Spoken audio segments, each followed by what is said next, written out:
қатты есімде қалғаны, бір күні бір кісі келіп хабарлапты менің мамама, сендерге 2-3 минуттық рұқсат берілді әкелеріңмен кездесуге деп.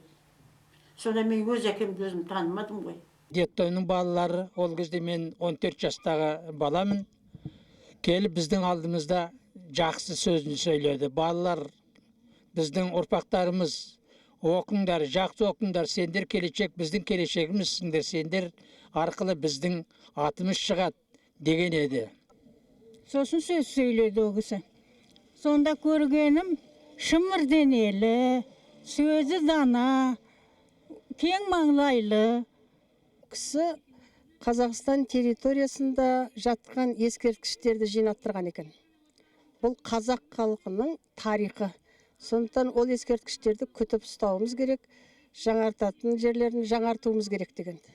Кейін ол кісі ұсталынған кезде осы ескерткіштерді жаңартам деген, ескерткіштерді тізімге алғаны өзіне соққы боп тиіп, халық жауы ұлтшыл деген атқа осы жай себепкер болған. Бұл кісілерді әр сәт сайын еске алуымыз керек. Әр сәт сайын ұмытпай аруағына бас иіп жүруге міндеттіміз. Өйткені біз үшін құрбан болды бұл адамдар. Мынау Ақтөбенің Ырғыз ауданында туғанмен бұл кісі иісі қазақтың бәрін ортақ.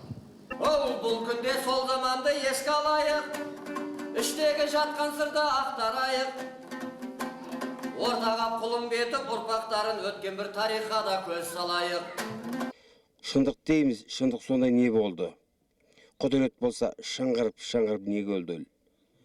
Құдірет болса құлын бетіктерді зорлықтан адвокат боп қорғамады неге онда?